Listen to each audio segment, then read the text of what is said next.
چی گویرا ارجنٹائن کا انقلابی لیڈر تھا۔ وہ 14 مئی 1928 کو ارجنٹائن میں پیدا ہوا۔ چی بنیادی طور پر میڈیکل کا طالب علم تھا۔ تعلیمی کیریئر کے دوران ہی اس کے اندر سیاحت کا شوق پیدا ہوا اور 1950 سے لے کر 1953 تک اس نے جنوبی امریکہ کو 3 بار اپنی سیاحت کا مرکز بنایا۔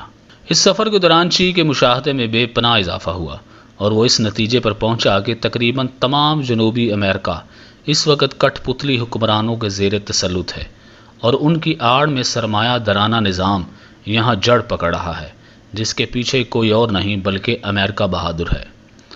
امریکہ کے تسلط سے اس خطے کو آزاد کرانے کے لیے اسے اپنی تعلیم چھوڑ کر انقلابی راہ اپنانا پڑی۔ چی 1954 میں میکسیکو چلا گیا۔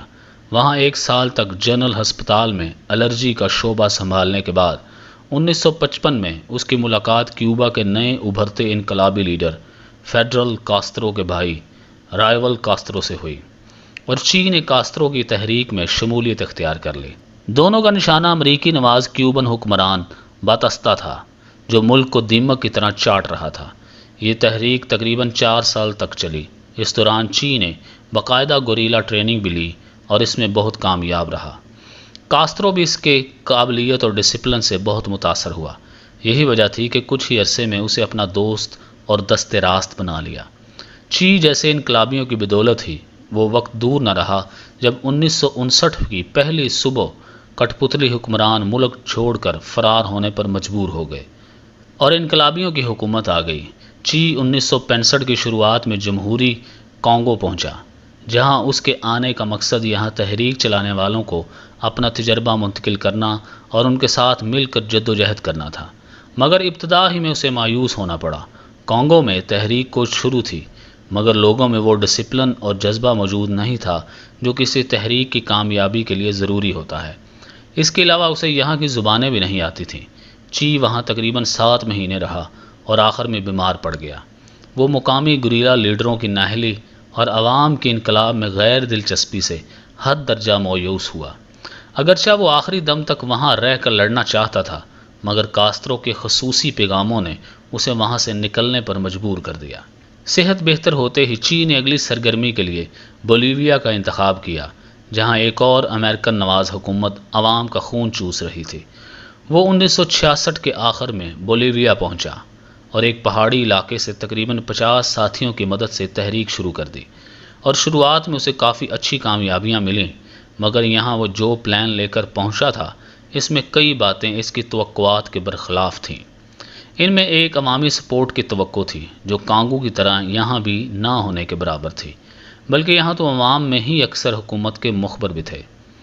دوسرے سے یہ توقع تھی کہ صرف بولیوین آرمی سے مقابلہ ہے، مگر یہاں آ کر اسے پتہ چلا کہ امریکہ یہاں بھی پوری طرح موجود ہے اور اسے بولیوین آرمی کے ساتھ ساتھ امریکن کمانڈوز کا بھی مقابلہ کرنا ہوگا۔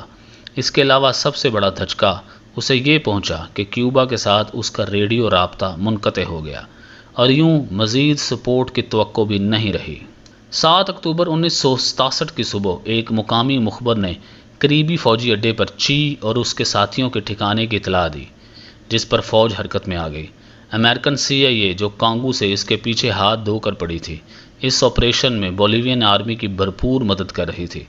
پھر پلان بنا کر چی اور اس کے ساتھیوں کے گرد پہاڑیوں میں گھیرا تنگ کیا گیا۔ تقریباً 1800 فوجیوں نے اس مشن میں حصہ لیا۔ CIA کے انہیں گائیڈ کر رہی تھی۔ چی اور اس کے ساتھیوں نے اگرچہ مقابلہ کیا، مگر وہ مٹھی بھر تھے، جلد ہی مارے گئے۔ چی زخمی ہوا اور گرفتار کر لیا گیا، پھر اسے پوچھ تاچھ کے لیے نامعلوم مقام پر منتقل کر دیا گیا۔ چی ایک آسان موت کی توقع کر رہا تھا، مگر جلاد نے پلان کے مطابق آڑی ترچھی 9 گولیاں برسائیں اور اسے بڑی اذیت ناک موت سے دوچار کیا۔ چی گویرا کو مرے 45 سال سے زائد عرصہ گزر چکا ہے، مگر وہ ابھی تک لوگوں کے دلوں میں اپنے اصول، قابلیت، سرمایہ دارانہ نظام کے خلاف بغاوت اور انقلابی سوچ کی وجہ سے گھر کیے ہوئے ہے۔ چی ہر باغی کا ہیرو ہے اور اس کی شخصیت آج بھی کیوبا میں ایک نیشنل ہیرو کی طرح ہی ہے، اگرچہ وہ وہاں کا باشندہ نہیں تھا اور اپنے ملک ارجنٹائن میں بھی وہ کسی ہیرو کی طرح پڑھایا اور یاد کیا جاتا ہے۔